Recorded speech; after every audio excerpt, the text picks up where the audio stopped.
ஜெய் வாசவி வாழ்க வளமுடன். நற்பவி நற்பவி. ஜெய் ஸ்ரீராம். ஓம் கம் கணபதயே நமஹ. ஓம் ராம் ரஹஸ்தீஸ்வராய நமஹ. சித்திரை மாதம் 30ஆம் தேதிங்க. நாளைக்கு வைகாசி பிறக்குது. சித்திரை மாதம் 30ஆம் தேதி சஷ்டி திதி, புனர்பூஷ நட்சத்திரம். ஒரு சோபகிருத்து வருடத்துல நாம இன்னைக்கு வாரண மலை என்னும் தோரண மலை. வாரணம் அப்படின்னா யானை. அந்த காலத்துல பெரியவங்க காரண பெயர்களை தான் இடுவாங்க. பெரியவங்க நிறைய விஷயங்களை நமக்கு சொல்லி கொடுத்துட்டு போயிருந்தாலும் வழக்கொழிஞ்சு போயிடுச்சு. ஏன்னா கலாச்சாரத்துல மாறுபாடு. அந்த வாரண மலைய தோரண மலையா பண்ணிட்டாங்க.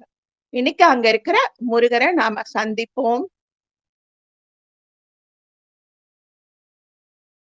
கொஞ்சம் நாம இன்னைக்கு சில விஷயங்களையும் தெரிஞ்சுக்கலாம். ஒரு மாத்திரை அப்படிங்கிறது 2 தரம். இப்படி கை நொடிக்கும் நேரம், கண் சிமிட்டும் நேரம் ஒரு மாத்திரை. ஒரு குரு அப்படிங்கிறதுக்கு 2 மாத்திரையாங்க. ஒரு உயிர் அப்படிங்களுக்கு 2 குருக்கள். சனிக்கம் அப்படிங்கிறதுக்கு 2 உயிர்கள். அப்புறம் 12 சனிகங்கள் ஒரு வினாடி. ஒரு வினாடிய 60 பிரிச்சு, அந்த 60ல ஒரு பங்க விக்கட்டின்னு சொல்லுவாங்க. அத 12 பிரிச்சு ஒரு சனிக்கோன்னு சொல்றாங்க. ஒரு வினாடிங்கிறது 60 தற்பறைகள். ஒரு நிமிடம் 60 வினாடி. இது நமக்கு பழக்கம். பாகை, ஒரு பாகைங்கிறது 4 நிமிடம் தானா. ஒரு நட்சத்திரம் அப்படின்னா அதுக்கு 27 நட்சத்திரம் நாம சொல்றோம். ஒரு நட்சத்திரத்துக்கு 13.33 பாகைகள் தானா நாம சொல்றோம். 2.5 நட்சத்திரம் கொண்டது ஒரு ராசிங்கிறோம். அதை இப்படி அவங்க பிரிச்சிருக்காங்க. ஒரு யோகம் அப்படிங்கிறது 27 நட்சத்திரம். நாளிகைங்கிறது நமக்கு பழக்கத்துல இருக்கு. 24 நிமிடம் கொண்டது ஒரு நாளிகை. 3/4 நாளிகைங்கிறது ஒரு முகூர்த்தம். இது நமக்கும் தெரியும். ஒரு மணி அல்லது ஓரை அப்படிங்கிறது 2.5 நாளிகைகள். ஒரு முகூர்த்தம் 3/4 நாளிகை. ஒரு ஜாமம் அப்படிங்கிறது 2 முகூர்த்தங்கள். நாம இப்ப காலை பொழுத ஒரு பிரிவா பிரிப்போம், மதிய பொழுத ஒரு பிரிவா பிரிப்போம், நண்பகல்னு. மாலை ஆயிடுச்சுனாலே முதல் ஜாமம். சாயங்காலம் 6 மணில இருந்து 9 மணி வரைக்கும் முதல் ஜாமம். 9 மணில இருந்து 10:30 மணி வரைக்கும் 2ஆம் ஜாமம். சாரி, மன்னிச்சிடுங்க. 9 மணில இருந்து 12 மணி வரைக்கும் 2ஆம் ஜாமம். 12 மணில இருந்து 3 மணி வரைக்கும் 3ஆம் ஜாமம். அப்புறம் அதுக்கப்புறம் 3 மணில இருந்து 6 மணி வரைக்கும் 4ஆம் ஜாமம். அதுதான் நாம விடிகாலை பொழுது பிரம்ம முகூர்த்தம்னு சொல்லிக்கிறோம். பொழுது அப்படிங்கிறது 4 ஜாமங்கள் கொண்டது ஒரு பொழுதான்.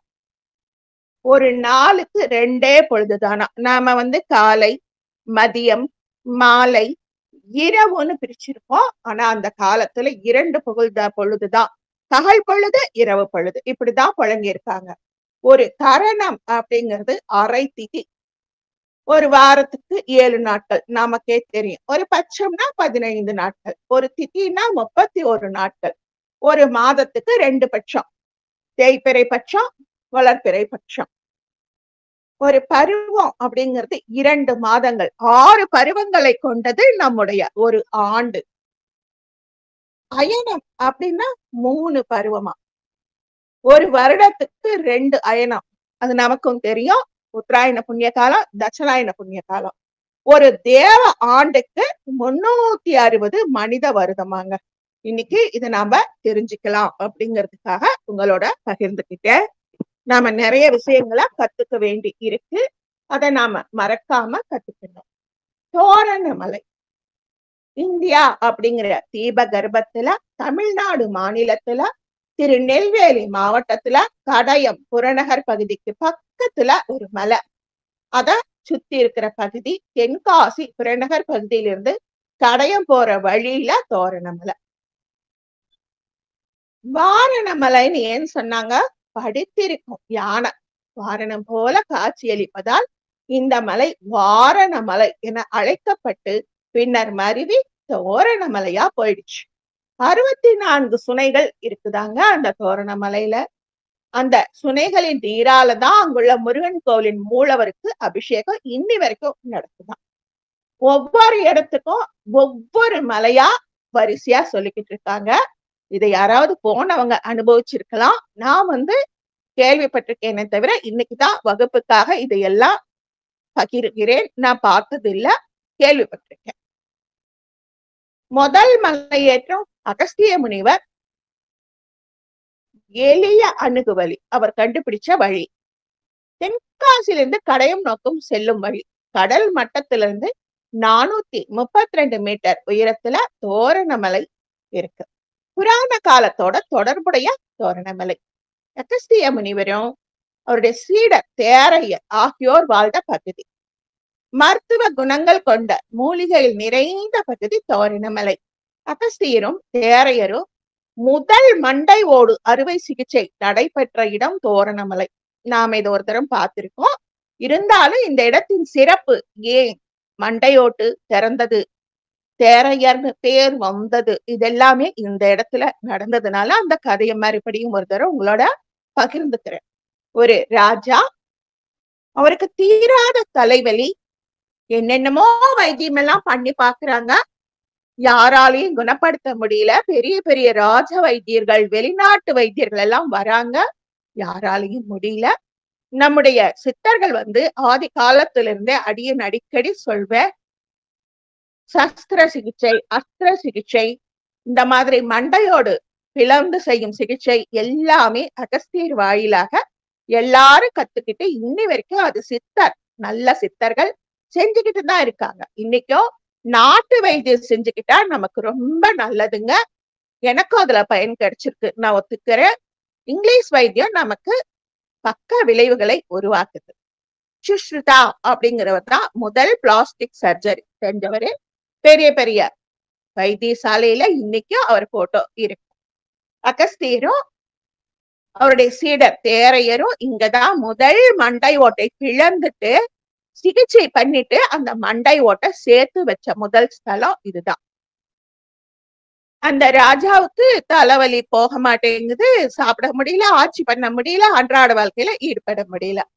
அகஸ்தியரை பார்த்து அவருடைய மந்திரி பிரதானிகள் தயவு பண்ணி எங்களுக்கு ஒத்தாசை பண்ணுங்கன்னு கெஞ்சி கேட்க, அகஸ்தியர் தன் சீடனோடு ராஜாவோட அரண்மனைக்கு போறாராம். போய் ராஜாவை எல்லாமா பூரணமா பரிபூரணமா என்னென்ன பண்றாரு, எப்படி பண்றாருன்னு இப்ப நாம சொல்ற ரத்தம், சிறுநீர், மலம் எல்லாத்தையும் அந்த காலத்திலேயே பரிசோதனை பண்ணி பார்த்திருக்காங்க. அந்த அளவுக்கு நம்முடைய சித்தர்கள் வம்சாவளியா நல்ல விதமாவே இருந்திருக்காங்க. அரண்மனையில தங்கி இருந்து ராஜாவோட உணவு முறைகள், அவருடைய உடம்புல இருந்து கழிவுகள் வெளியேறும் முறை, அவர் சாப்பிடுற உணவு, தூக்கம் எல்லாத்தையும் ஆராய்ச்சி பண்ணி பார்த்துட்டு அகஸ்தியர் சொல்லியிருக்காரு, ராஜா நீ ஆத்துல குளத்துல போய் குளிப்பியா? ஆமா குளிப்பேன். அடிக்கடி குளிப்பியா? இப்பதான் முடியல, முதல்ல நான் அடிக்கடி தினமுமே குளிப்பேன் அப்படிங்கிறான். சரின்னு சொல்லிட்டு, ராஜா உனக்கு தலைவலிங்கிற எல்லாத்தையும் பார்த்தாச்சு, உன்னுடைய தீராத தலைவலிக்கு உன் மண்டையோட்ட திறந்துதான் சிகிச்சை பண்ணணும். எல்லாரும் பயப்படுறாங்க. ராணி சொல்றாங்க, அகஸ்தியர் தான் தலைமை சித்தர், சிவபெருமானுக்கு ஒரு புதல்வர், நான் நம்புறேங்கய்யா, நீங்க செய்யுங்க. அகஸ்தியரும் அவருடைய சீடர்களும் ராஜாவுக்கு மயக்க மருந்தை மூலிகை வாயிலாக நசி மருந்து அப்படிம்பாங்க, நாசிக்கு கொடுக்கும் மருந்தை நாசி மருந்து இன்னைக்கு நசி மருந்து ஆயிடுச்சு. மூலிகைகள் வாயிலாக உணவு வழியாக அவரை மயக்கப்படுத்தி சுவாசனை, இந்த சுவாசிப்பாங்க பாத்தீங்களா, அந்த சுவாசனை வாயிலாக அந்த மூலிகை வைத்தியத்தை பண்ணி ராஜாவை மயக்கம் படுத்தி, இப்ப இருக்கிற அப்படியெல்லாம் கத்தி கத்தரிக்கோள் எல்லாம் அப்ப விதவிதமா கிடையாதுங்க. இவங்களே பஞ்ச உலோகங்களாலும் வெள்ளிகளாலும் செய்யப்பட்ட அஸ்திரங்களை கொண்டு சஸ்திர சிகிச்சை நடக்குது அந்த தோரண மலையில. ராஜாவோட மண்ட ஓட்ட பிளக்குறாங்க, கூர்மையான ஆயுதம் கொண்டு பிளக்குறாங்க. உள்ள நம்முடைய சிறுமூளைக்கும் பெருமூளைக்கும் மத்தியில கொஞ்சமா தண்ணி இருக்கும். அடியான் அடிக்கடி சொல்றது அதத்தான் மணி தீபம். அதுல மணி தீப வாசினியான லலிதா தேவி குடியிருக்காங்க அப்படின்னு சொல்வேன். அந்த சின்ன ஜலத்துல ஒரு குட்டி தேரையா. இப்ப அகஸ்தியருக்கு ஒரு நிமிஷம் யோசிக்கிறார், நாம தேரைய எடுக்க போய் சிக்கலான இந்த நரம்பு மண்டலத்துல போய் மாட்டிக்கிச்சுன்னா என்ன பண்றது? உடனே பக்கத்துல இருந்த சிஷ்யர் வைத்தியத்துக்காக தண்ணி வச்சிருப்பாங்கல்ல பாத்திரம், அந்த பாத்திரத்தை மண்டையோட்டுக்கு பக்கமா கொண்டு வந்து தன்னுடைய கைகளால் அந்த தண்ணீரை சலன்னு அடிக்கிறார். உடனே தேர தாவி குதிச்சு அந்த பாத்திரத்துல விழுந்துருச்சு. சபாஸ் தாசிடா அப்படின்னு சொல்லிட்டு அகஸ்திய பெருமான் அந்த மண்டையோட்ட மறுபடியும் மூடி தையலும் போட்ட. தையல் போடக்கூடிய அளவுக்கு நல்ல தேர்ந்த சித்த வைத்தியம் நம்ம நாட்டுல இருந்திருக்கு. இப்ப மாதிரி ஒரு மருத்துவர் அப்படின்னா கண்ணுக்கு தனியா, மூக்குக்கு தனியா, வாய்க்கு தனியா, பல்லுக்கு தனியா, காதுக்கு தனியா என்னைக்கு வைத்தியம் பார்த்தோமா அன்னியிலிருந்து பிரச்சனைகள் தனித்தனியா உருவாகுது. ஒரு வைத்தியம் செய்யும் பொழுது பக்க விளைவு இல்லாம இருக்குன்னா உடல் முழுவதுக்கும் ஒரே வைத்தியம் நாமெல்லாம் சின்ன வயசுல பண்ணிக்கிட்டோம். அந்த வைத்திய முறையே சிறந்தது. ராஜாவோட மண்ட ஓட்ட வச்சு தேய்ச்சாச்சு. ராஜாவுக்கு பச்சிலை வைத்தியம் நடக்குது. 48 நாட்கள் வச்சிருந்து கடைய ராஜாவை அனுப்பிவிட்டாச்சு. முதல் மண்டையோட்டு சிகிச்சை நடந்த அந்த வாரணமலை இதுதான். அந்த ராஜாவுக்கு வைத்தியம் பண்ணும் போது உள்ள இருந்த தேரைய வெளியே எப்படி எடுக்கிறதுன்னு அகஸ்தியர் ஒரே ஒரு வினாடிதான் யோசிச்சாரு. சீடர் சலசலன்னு தண்ணிய சத்தம் பண்ணவும் உள்ள இருந்த தேர அந்த தண்ணி பாத்திரத்துல விழுந்துருச்சு. அதனால அந்த சிஷ்யனுக்கு தேரையர் அப்படிங்கிற அடைமொழி உருவாயிடுச்சு. இங்க கடையம் ராஜா குணமாயிட்டார். நாம இனி மேற்கொண்டு புராணத்துக்கு போலாம். தோரணமலை முருகன் கோவில் தமிழ்நாடு அரசின் இந்து சமய அறநிலையத்துறை கட்டுப்பாட்டுல இயங்குது. தோரணமலை முருகன் அருள் பாலிக்கும் இந்த கோவிலில ராம தீர்த்தம், ஜம்பு தீர்த்தம் ஆகிய தீர்த்தம் இரண்டும் ரொம்ப விசேஷமான தீர்த்தம். 19ஆம் நூற்றாண்டை சேர்ந்தது. தோரணமலையில முருகன், வள்ளி, தேவயானை சன்னதிங்க இருக்கு. இந்த முதன்மை திருக்கோயில்ங்கிற வகைப்பாட்டுல 1927ஆம் ஆண்டு அறநிலைய பாதுகாப்பு சட்டப்படி அரசு நிர்வாக அலுவலரால் இன்னைக்கும் சிறப்பா நிர்வகிக்கப்படுதாங்க. இங்க சப்த கன்னிமார்கள், எங்கேயாவது ஆறு போச்சுன்னா, ஒரு ஓட போச்சுனாலே அங்க நம்ம சப்த கன்னிகளை வச்சிருக்கோம். ஏன் அப்படின்னா நம்முடைய உடம்புல நவத்வாரங்கள் இருக்குதுங்கும் போது அந்த நவத்வாரத்தையும் தசமகா வித்யா தேவிகள் தான் ஆட்சி பண்றாங்க. அதே மாதிரி இந்த உலகத்தை நவ கிரகங்கள் தான் கொண்டு செலுத்துது. அதே மாதிரி இந்த சப்த கன்னிமார்கள் தான் தன்னை நம்பும் பக்தர்களுக்கு உறுதுணையா இருக்கிறாங்க. யார் இவங்க? இந்திராணி, பிராமி, வைஷ்ணவி, வாராகி, கௌமாரி, சாமுண்டி, மாகேஸ்வரி. நம்முடைய சைவம், வைணவம், கானாதிபத்தியம், கௌமாரம், சாக்தம், சௌரம் இந்த 6 வகை மதங்கள்ல இருந்துதான் இவங்களும் உற்பத்தி ஆகியிருக்காங்க. கௌமாரிங்கிறவங்க முருகனுக்கும், வைஷ்ணவிங்கிறவங்க பெருமாளுக்கும், மாகேஸ்வரி சாமுண்டீஸ்வரிங்கவங்க சைவத்துல இருந்தும் வந்திருக்காங்க. இந்திராணி தேவமாதா, வாராகி ஸ்ரீ லலிதா தேவி முதுகுல இருந்து வந்தவங்க. இது மாதிரி சப்த மாதர்களும் இங்க குடி இருந்து காப்பாத்துறாங்களாம். சப்த கன்னியர் சிலை இருக்கு. 64 சுனைகள் இருக்குதாங்க. அதுதான் இன்னைக்கு நமக்கு விசேஷமா இருக்கு. 64 சுனைகள். அடிவாரத்துலயே 2 சுனைங்க இருக்கு. இந்த சுனைகளில் நீராடினால் சரும நோய்கள் நீங்குதான். கடும் கோடை காலத்திலும் வற்றாத இந்த ஜீவ சுனைகளில் ஒவ்வொரு சுனையின் நீருக்கும் ஒவ்வொரு சுவை, ஒவ்வொரு சுனையின் நீருக்கும் ஒவ்வொரு மருத்துவ குணம். இதுதான் இயற்கையோட அற்புதம். பாரதியாரோட பாடல் பெற்ற ஸ்தலம் கடையம்னாலே நமக்கு பாரதியார் ஞாபகம் வராது இல்லையா? அவருடைய பாடல் பெற்ற ஸ்தலம். கடையத்துல கொஞ்ச நாளும் வாழ்ந்த மகாகவி பாரதி குகைக்குள் வாழும் குகனேன்னு போற்றி புகழ்ந்து தோரணமலை முருகனை பாடியிருக்காங்க. இன்னி வரைக்கும் இது அறநிலைத்துறை கட்டுப்பாட்டுல இருக்கிறதுனால ஒரு கால பூஜை தான் நடக்குது. ஐப்பசி மாதம் திருக்கல்யாணம் நடக்குது. நம்முடைய கடையம் தோரணமலைய அகத்தியரும் பேரையரும் சிறப்பிச்சிருக்கிறதுனால இந்த மலைக்கு இன்னைக்கும் சித்தர் பெருமக்கள் வருவதும், மக்களோட கண்களுக்கு தெரியாம மூலிகை சேகரிப்பதும், அந்த மூலிகைகளை பறிக்கிறதுக்கு முன்னாடி சாப நிவர்த்தி பண்ணணும், வேருக்கு காப்பு கட்டணும். அதனால சில குறிப்பிட்ட நாட்கள் மக்களின் கண்களை தென்படாமல் அந்த மூலிகைகள் கிட்ட அனுமதி வாங்கறதுக்காக தவம் இருக்கிறதும், ஜோதி விருட்சங்கள் அவங்களுக்கு துணை புரிவதும் இன்னைக்கும் நடக்கும் அற்புதம். நாம நினைக்கிறோம் மலைங்கிறோம், அந்த மலையெல்லாம் உடைச்சி வழிபடுறோம். ஆனா அந்த மலைகள்ல பல்லாயிரக்கணக்கான ஜோதி விருட்சங்களும் மூலிகைகளும் லட்சக்கணக்கான சித்தர் பெருமக்களும் இன்னைக்கும் வாழ்றாங்க. அதத்தான் இந்த தோரணமலை நமக்கு இன்னொரு தரம் எடுத்து காட்டுது. தென் பொதிகை மலையின் ஒரு பகுதி தோரணமலை.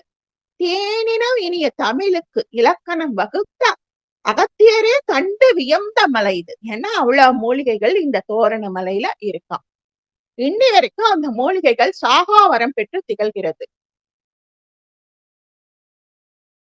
கிழக்கு நோக்கிய முருகப்பெருமான் சிலையும் இருக்கு. சிவன் பார்வதி திருமணம் கைலாய மலையில நடந்தப்போ திருமணத்தை காண்பதற்காக தேவர்களும் ரிஷிகளும் எல்லாரும் வந்துடுறாங்க. நமக்கு ஒவ்வொரு கதை சொல்லும் போது இது வரும். எல்லாரும் வர்றதுனால கைலாய மலை வடபகுதி தாழ்ந்து தென்பகுதி உயர்ந்துடுச்சு. உலகம் சமநிலை அடைவதற்காக அகத்தியரை தென்பகுதிக்கு அனுப்புறாங்க. அப்படி அகத்தியர் வந்த பொழுது அவரை ரொம்ப கவர்ந்த இடம் இந்த தோரணமலையாம். நம்முடைய பொதிகை மலையில தான் இன்னைக்கும் அகத்தியரும் லோபாமுத்ரா தேவியும் இன்னைக்கும் அங்க குடியிருக்கிறதா சொல்றாங்க. ஆனா சித்தர் பெருமக்கள் இப்ப நாம பேசும் பொழுதும், நாம பாடும் பொழுதும், பகிரும் பொழுதும் நம்ம கூடவே தான் இருப்பாங்க. இப்பவும் நாம பேசுறத அகஸ்தியர் நமக்கு வாழ்த்து போடுவாரு. அப்படி அகத்தியர் வந்த பொழுது அவரை கவர்ந்த இடம் இந்த தோரணமலை. இங்க அகத்தியர் உலக மக்கள் நோயின்றி வாழ மருத்துவ ஆராய்ச்சியில ஈடுபட்டார். மண் முதல் விண் வரை நம்ம சொல்றோம்ல, பூமியிலிருந்து ஆகாசம் வரைக்கும் அந்த மண் முதல் விண் வரை உலக இயக்கத்தின் அத்தனையும் கற்று தேர்ச்சி அடைந்தால்தான் ஒருவன் முழு மருத்துவனாக முடியும் அப்படின்னு அகஸ்தியர் சொல்லி ஒரு பாடசாலையை அங்க வச்சு மருத்துவர்களுக்கு சொல்லி கொடுத்தாராம். அப்படி செஞ்சப்போ அவங்களுக்கு மருத்துவம் போதிக்கும் பொழுது நம்முடைய அகஸ்தியரும் ஆராய்ச்சி பண்ணிக்கிட்டே இருப்பாராம். ஒரு நம்ம நாலந்தாவுல கேள்விப்படுறோம், எங்கெங்க மலைவாச ஸ்தலங்கள் இருக்கோ அங்க சிஷ்யர்களுக்கு சித்தர்கள் சொல்லி கொடுக்குறாங்கன்னு சொல்றோம். இங்க சேலத்துல கூட கஞ்சமலை, அந்த கஞ்சமலையில இன்னைக்கும் சித்தர்கள் வந்து வந்து போறாங்கன்னு சொல்றோம். அப்படி அகத்தியர் அங்க ஒரு பாடசாலை அமைத்து சீடர் குலாத்திற்கு மருத்துவம் சொல்லி கொடுத்து கொண்டு இருக்கும் பொழுதே 1,24,000 கிரந்தங்களை வகுத்தாராங்க. அந்த கிரந்தங்களை கொண்டு சீடர்களுக்கு பாடம் கட்டுவதும் மறு தலைமுறைக்கு அதை பாதுகாப்பதும் சீடர்களுக்கு சொல்லி கொடுத்தாராம். மருத்துவம் மட்டும் இல்லாம வான் ஆராய்ச்சி செஞ்சிருக்காங்க. நம்ம எப்பயுமே கொஞ்சம் உயரமான இடத்துல குழந்தைங்க போய் பட்டமிட்டா காத்துல சல்லுன்னு பறக்கும். அதே மாதிரிதான் மலை வாசஸ்தலத்துல போய் நம்ம விண்வெளி ஆராய்ச்சி செய்யும் பொழுது நட்சத்திரங்களும் நிலாவும் வான மண்டலங்களும் தெளிவா பார்க்க முடியும். அதனால வான்வெளி ஆராய்ச்சி, தமிழ் மொழி இலக்கிய இலக்கண ஆராய்ச்சி, இப்படி கணிதம், மருத்துவம், வான் சாஸ்திரங்கள், இருநிலை பெரிவாகம், மலை வாசகம், மூலிகை வாக்கட்டம், பாட்டான வாக்கட்டம். எனக்கு என்னமோ இந்த பாட்டானங்கிறது பாசானமா இருக்குமோ அப்படின்னு தோணுது. நம்ம பாசானம் அப்படின்னா பயப்படுறோம். சில பாசானங்கள் ஒன்று கூடும் பொழுது அங்க மருத்துவ சக்தி பெறுது. பழனிமலை முருகன் கோவில், அப்புறம் கொடைக்கானல் பூம்பாறை முருகன் கோவில், இது எல்லாமே பாசான முருகன் தான். அதான் இவங்க பாட்டான வாக்கட்டம் அப்படிங்கிறாங்க. மூலிகை மூலாதார தத்துவம். மூலிகைகளை எப்படி நாம பறிக்கணும், எப்படி சாப நிவர்த்தி பண்ணணும், அவங்க கிட்ட எப்படி அனுமதி வாங்கணும், இத மூலாதார தத்துவமா அவர் சொல்லி கொடுத்திருக்காரு. அப்படி பறித்த மூலிகைகளை கொண்டு ரசாயன ஆய்வு, அதை எப்படி பண்ணணுங்கிற அனுபவ பயிற்சி, பாசான சுத்தி முறை. இப்ப பாசான கட்டு நம்ம ஒரு இஞ்சி வாங்கி லேகியம் பண்ணா கூட அத நாம அத அடிச்சு அப்படியே வச்சிருவோம் பாத்திரத்துல. அந்த மேலாக அந்த சுண்ணாம்பெல்லாம் தெளிஞ்சாதான் அந்த இஞ்சி தண்ணியை நாம குழந்தைங்க பிரசவ லேகியத்துக்கு நாம உபயோகம் பண்ணுவோம். ஒரு இஞ்சிக்கே நாம எப்படின்னா எத்தனை வகையான மூலிகை போடுறோமோ அத்தனை நாம சுத்தம் பண்றோம். அது மாதிரி அந்த பாசான சுத்த முறை, ஒவ்வொரு பாசானத்தையும் எந்த மூலிகை சாரோட கலந்தால் எப்படி அந்த பாசானத்தை சுத்தம் பண்ண முடியும். அனுபான முறைகள், அனுபானம்னா அதை எப்படி நாம பயன்படுத்தினா பக்க விளைவுகள் இல்லாம இருக்கும். அதுக்கப்புறம் உள்ளுக்கு கொடுப்பதை மாத்திரைகள், குளிகைகள். இன்னைக்கு நம்ம மாத்திரைன்னு சொல்றத அன்னைக்கே சொல்லியிருக்காங்க.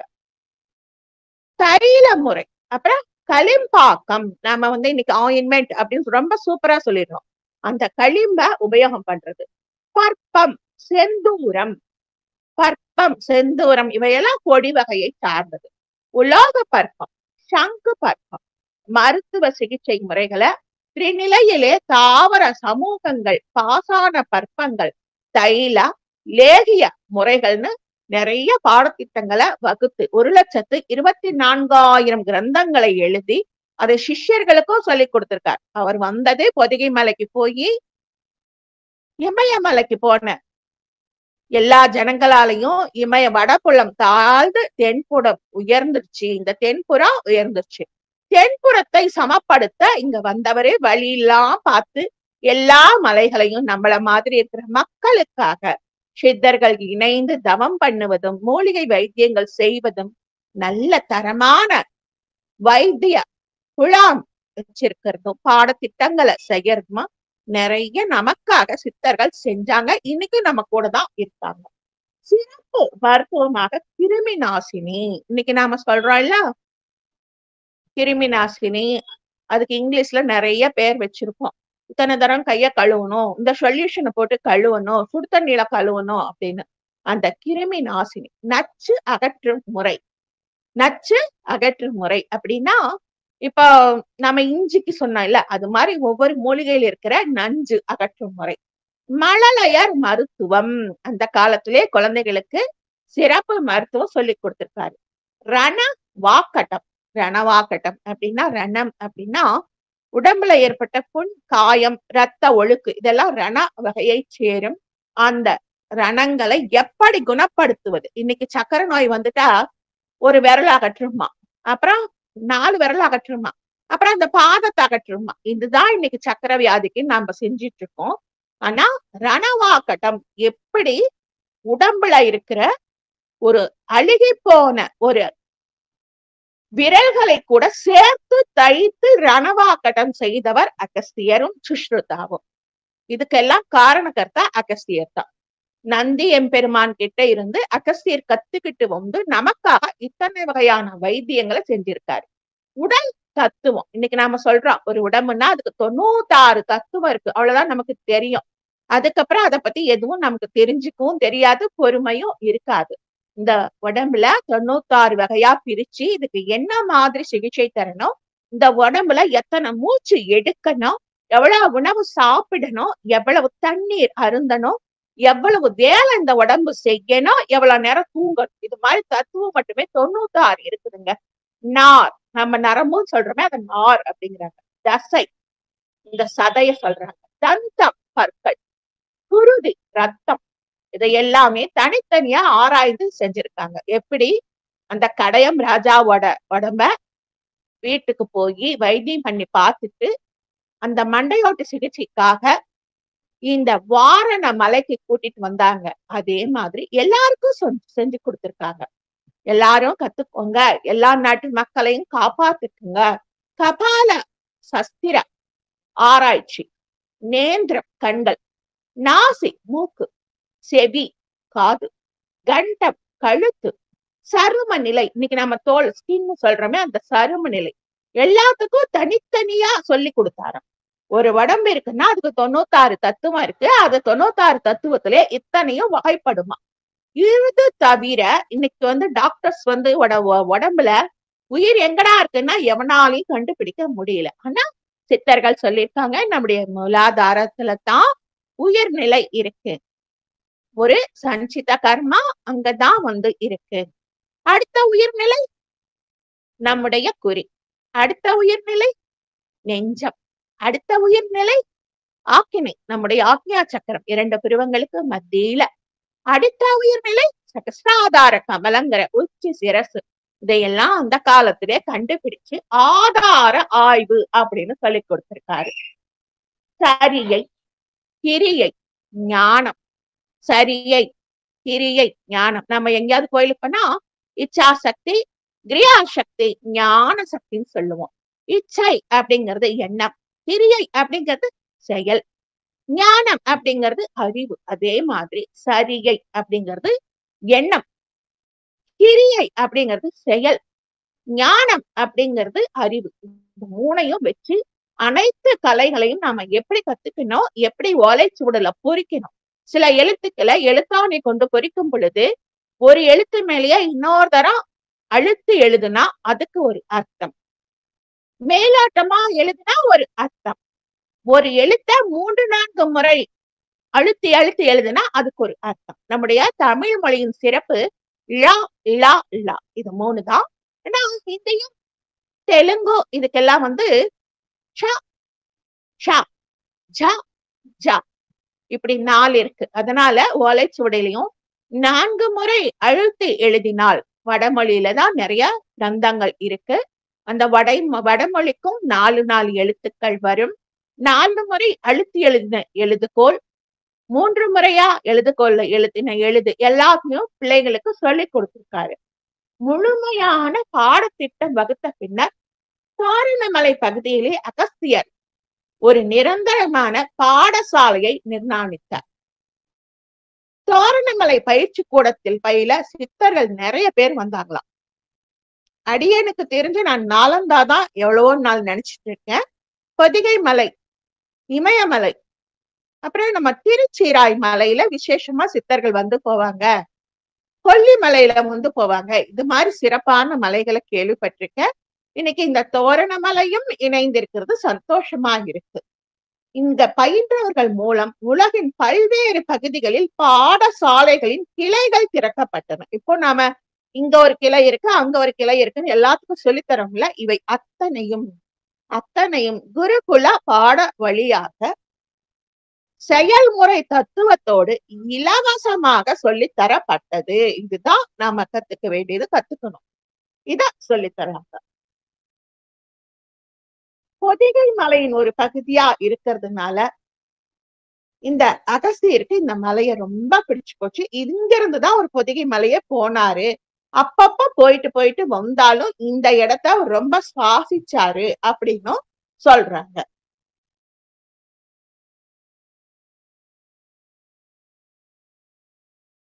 இதுல இளஞ்சி, மருதமலை, ஆவினன்குடி, பழனி சொல்றோம்ல அது, அடியேன் சொன்ன அப்படி கொல்லிமலை, சித்தர் குகை, எங்க சேலம் சித்தர், அவன் அவளாய் நின்ற மலை, அவனவள் மலை அப்படின்னு ஒரு மலை சொல்றாங்க. யாருக்காவது தெரிஞ்சவங்க சொன்னா தெரிஞ்சுக்கிறோம்.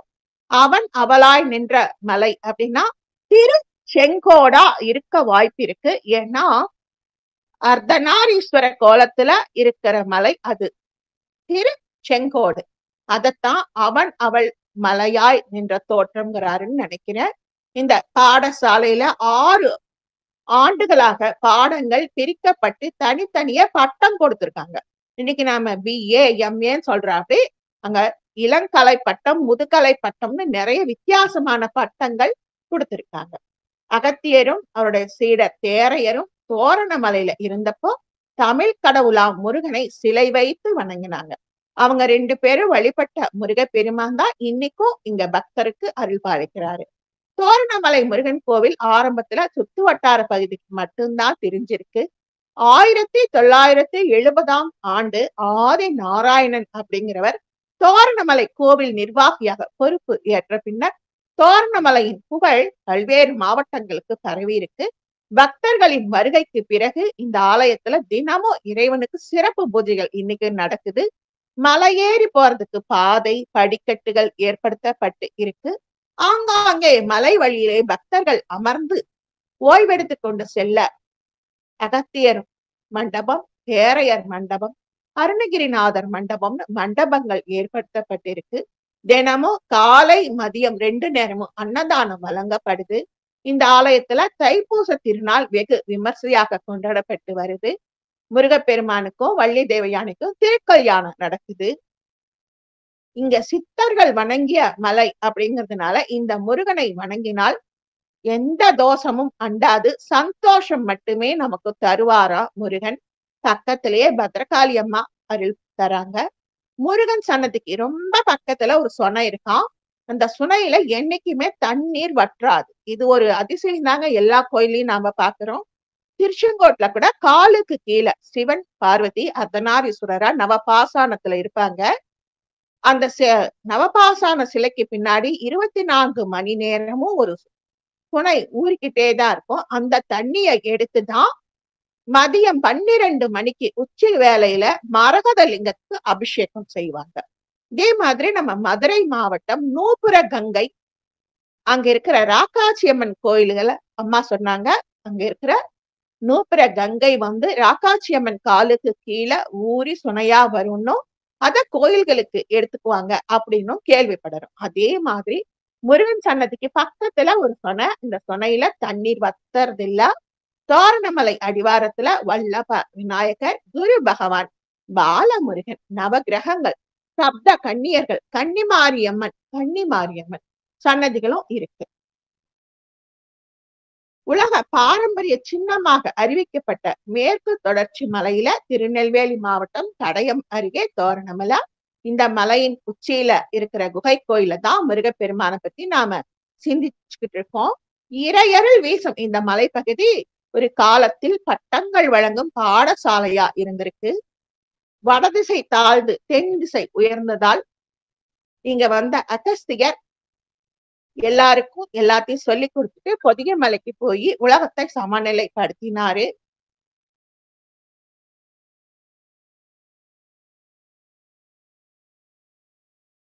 இந்த ஆதி நாராயணன் அப்படிங்கிறவரு இந்த மலைக்காக நிறைய பாடுபட்டு இருக்காரு. அது இல்லாம இந்த டிவியில வரக்கூடிய தொடர்கள், சினிமாக்கள் கூட இங்க படப்பிடிப்பு பண்ணியிருக்காங்க.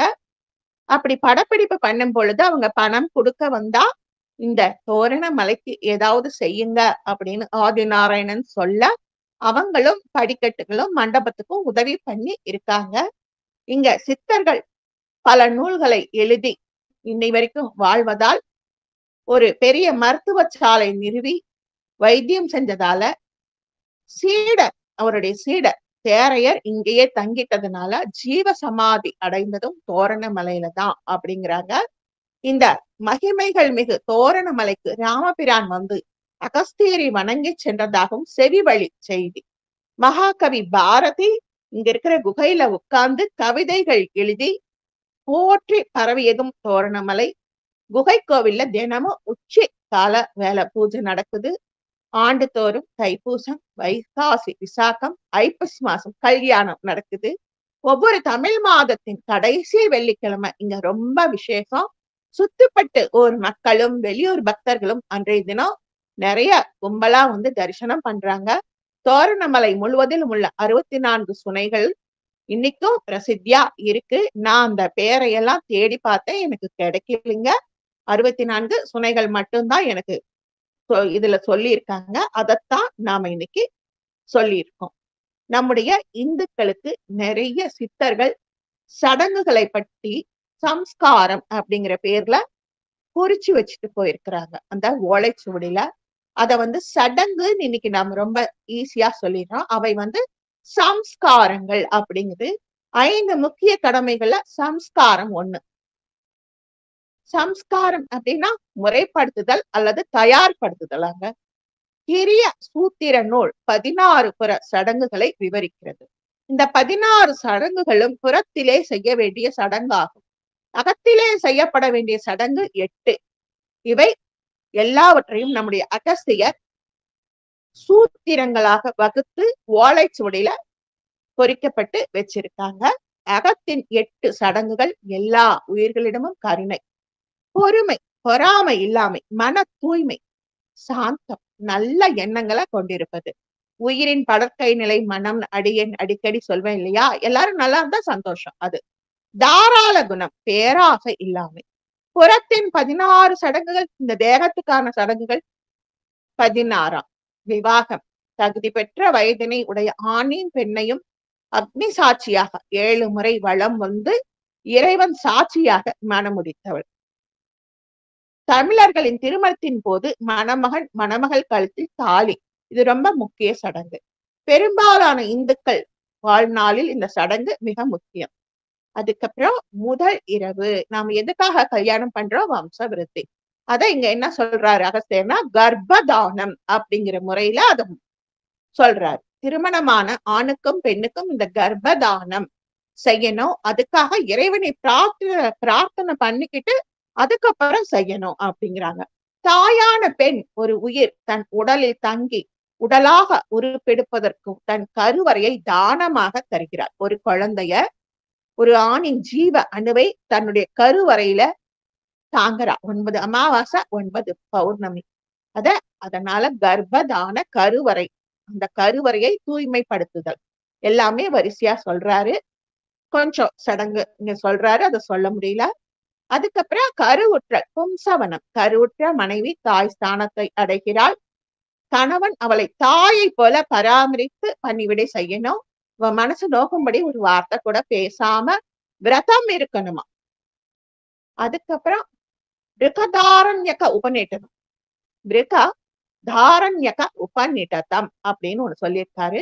மனைவி கர்ப்பமாக இருக்கும் நேரத்தில் கணவன் அவளுக்கு ஆரோக்கியமான உணவு சமைச்சு கொடுக்கணுமா, அல்லது ஏற்பாடாவது பண்ணி கொடுக்கணுமா.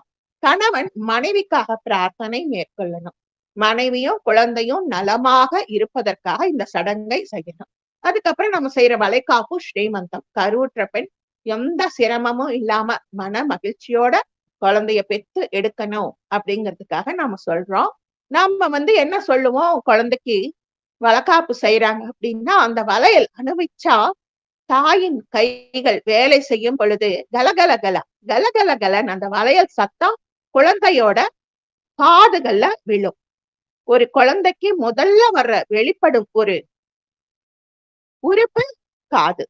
அந்த நம்மளுடைய காது பாருங்களேன், ஒரு குழந்தை வளைஞ்சு கர்ப்பப்பையில படுத்திருக்கிற மாதிரி தான் தோணும்.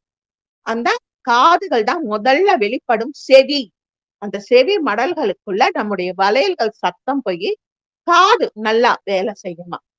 அதுக்கப்புறம் பெண்ணுக்கு அந்த நேரத்துல கொஞ்சம் உணவு அதிகமா தேவைப்படும். அதனால 8 அல்லது 9வது மாதத்துல அவளுக்கு நாம பல வகையான சாதங்களை செஞ்சு பலகாரம் பண்ணி எல்லாரும் அவளுக்கு ஊட்டி விடுவாங்களாம்.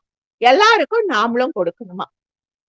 கர்ப்பிணி பெண் ஆசைப்படும் அனைத்தையும் கொடுக்கணும். அவளுக்கு வருத்தம் ஏற்படுத்தும் விஷயங்களை செய்யக்கூடாது. யக்ஞ வல்கய ஸ்மிருதி. பிரசவ காலம் நெருங்கும் பொழுது கணவன் மற்றும் பெற்றோர் அவளின் பக்கத்திலேயே இருக்கணும். அதனாலதான் கணவன் சபரிமலைக்கு போகக்கூடாதுன்னு சொல்றாங்க. குழந்தை பிறந்த பிறகு ஜாத கர்மா, குழந்தை பிறந்ததை கொண்டாடும் சடங்கு. இந்து தர்மத்தை பொறுத்தவரை ஒருவன் 2 முறை பிறக்கிறான். தாயின் கருவறையில் தோன்றி பிறப்பது ஒரு முறை, கல்வியை தொடங்கும் போது 2வது முறை. பிறந்த குழந்தையின் நாவல தேன் அல்லது சீனி பாக்கு. நம்ம குழந்தை பிறந்ததுமே சேனை வைக்கிறதுங்கிறோம். நம்முடைய இந்த குழந்தையோட அப்பா கையில இருக்கிற தங்க மோதிரத்தை கலட்டி சேனை தொட்டு வைக்கிறது அப்படின்னு வைப்போம். தேன் வைப்போம். அதத்தான் இங்க சொல்றாரு. அதுக்கப்புறம் குழந்தையோட நீண்ட ஆயுள், நிறைவான அறிவு, தாயின் நலம் இவங்களுக்காக கணவன் வீட்டாரை சேர்ந்தவளும் பிரார்த்தனை பண்ணணும். அதுக்கப்புறம் நாமகரணம், குழந்தைக்கு பெயர் வைக்கிறது. குழந்தை பிறந்த சில தினங்களில் குழந்தைக்கு பெயர் சூட்டப்படுகிறது. அர்த்தமுள்ள மற்றும் இனிமையான பெயரை தேர்ந்தெடுத்து தான் சூட்டணும். இன்னைக்கு நாம அது ஒரு தரம் கேட்டாலும் அந்த பேர் மறந்து போயிடுது. அப்படித்தான் பேர் வைக்கிறாங்க. அதுக்கப்புறம் குழந்தையை குளிக்க வச்சு புத்தாடை அணிவித்து வீட்டு பூஜை அறையில குழந்தையின் பெற்றோர் குழந்தைய மடியில அமர வைத்து அதன் காதிலே பெயரை செப்புவார்கள். நாம ஐயரை கூட்டிட்டு ஜாத கர்ம அந்த புண்ணியாஜனம் ஜாதகம் எழுதுறதெல்லாம் பண்றோம். குழந்தையை முதலில் வெளியிடத்துக்கு அழைத்து செல்வதல் நிஷ்கிராமணம், நிஷ்கிராமணம் அப்படிங்கிறாங்க. குழந்தை பிறந்து 1 மாசம் ஆனதும் நம்ம பிள்ளையார் கோயிலுக்கு கூட்டிட்டு போவோம். அதத்தான் இங்க சொல்றாரு. குழந்தையோட அப்பா, அம்மா, தாத்தா, பாட்டி எல்லாருமே நெருங்கிய நட்பு வட்டத்து போகணுமா. குழந்தைக்கு முதல் சோறு அன்னப்பிராசனம். கொஞ்சம் நம்ம ஒரு 5ஆம் மாசம் 7ஆம் மாசம் இதை செய்வோம். அத சொல்றாரு. சோறு ஊட்டும் சடங்கு. தேன் அல்லது பாலுடன் கலந்த சோற்றை அன்னை, தந்தை, உற்றார் உறவினர் குழந்தைக்கு ஊட்டுவாங்க. எல்லாரும் பிரார்த்தனையும் பண்ணிக்குவாங்க. அதுக்கப்புறம் குழந்தைக்கு தலைமுடி நீக்குதல். சூடாகரணம். குழந்தை பிறந்த சில மாதங்களில் குழந்தையின் தலைமுடி முதலாக நீக்கப்படுகிறது. தாய் தந்தையர் பாரம்பரிய உடைகளை அணிந்து கொண்டு குழந்தையை கோயிலுக்கு கூட்டிட்டு போய் மடியில அமர்த்தி வச்சு தலைமுடியை நீக்குவாங்க. தூய்மையான வாழ்க்கையின் மகத்துவத்தை உணர்த்துவதற்காக இந்த சடங்கு. நாம சொல்வோம், இப்ப ஒவ்வொருத்தர் வீட்டு பழக்கம், குலதெய்வம் கோயிலுக்கு ஒரு முடி ஒத்தப்படையில. அதுக்கப்புறம் எங்க வீட்டுல எல்லாம் குலதெய்வம் கோயில் சிறுவாச்சூர் மதுரகாளி, அப்புறம் பழனிக்கு ஒரு முடி, திருப்பதிக்கு ஒரு முடி, இப்படி 3 முடிய 2 வயசுக்குள்ளாரையே கொடுத்துருவோம். ஏன் அப்படின்னா குழந்தைக்கு தாயோட கருவறையில 9 அமாவாசை 9 பௌர்ணமி இருக்கும் பொழுது கழிவெல்லாம் தலைமுடியில சேருது. அந்த கழிவு அப்படியே இருக்கும் பொழுது குழந்தைக்கு அது ஆகாது. அத சொன்னா நம்ம ஒத்துக்க மாட்டோம். அதனால சாமிக்கு முடி கொடுப்பது அப்படிங்கிற பேரோட அதை நம்ம ஒரு சடங்காவோ பண்றோம். அதுக்கப்புறம் கர்ணவேதம். குழந்தைக்கு காது குத்துறது சொல்றாரு. குழந்தை பிறந்த 1 வயசுக்குள்ள 2 காதுலயும் நம்ம தொலை போட்டு தோடு போடுறோம். செல்வத்துள் செல்வம், செவி செல்வம் அப்படிங்கிற மாதிரி ரொம்பவும் போற்றத்தக்கது கேட்டல் திறன். அதுக்காக காது குத்துறோமா. நம்ம சொல்றோம், அடியனுக்கு தெரிஞ்சு கை விரல்கள் 10, கால் விரல்கள் 10, செவி மடல் 2. இந்த இடத்துலதான் இந்த உடம்ப பேலன்ஸ் பண்ணக்கூடிய சக்தி இருக்கு. நரம்புகள் இந்த இடத்துல ரொம்ப அதீதமான நுட்பமான வேலையை செய்யுது.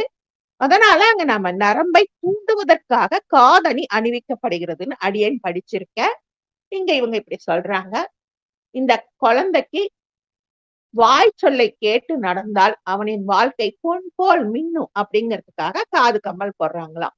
அதுக்கப்புறம் வித்யாரம்பம். குழந்தை மழலை மொழி பேச தொடங்கினதுமே இந்த சடங்கு.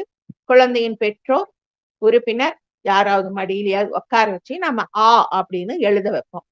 அந்த காலத்துல எல்லாம் மணல்ல எழுதினாங்க. அதுக்கப்புறம் இப்ப வித்யாரம்பத்துக்கு ஸ்ரீவாஞ்சியம் போயிடுறாங்க எல்லாருமே. அந்த அம்மனை, ஸ்ரீவாஞ்சியத்துல இருக்கிற அம்மனை சரஸ்வதி தேவியா அலங்காரம் பண்ணி அவங்க பாதங்களை கர்ப்ப கிரகத்தை தாண்டி வெளியே வச்சு அங்க வச்சு எல்லாருக்கும் வித்யாரம்பம் இப்ப கொடுக்கறாங்க. இப்போ எல்லா இடத்துக்கும் போக்குவரத்து எளிதா இருப்பதால் எல்லா இடமும் போக முடியுது, வர முடியுது. அந்த காலத்துல குழந்தைய பாடசாலையில சேர்த்து முறையா கல்வி கற்க இதெல்லாம் செய்யணும். அதுக்கப்புறம் குழந்தைக்கு ஆண் குழந்தையானா 12 வயசு ஆனதும் உபநயனம். குழந்தை வளர்ந்து பாலக பருவம் எய்தியதும் பாடசாலையில் சேர்க்கணும். அந்த குழந்தை முறையான கல்வி கற்கணும். முறையான கல்வி துவங்கும் போது ஒரு மனிதன் 2வது முறையாக பிறக்கிறார். கல்வி கற்றுத்தரும் ஆசான் அவனுக்கு தாய் தந்தை ஆகிறார். மாதா, பிதா, குரு, தெய்வம் சொல்றோம்ல அது.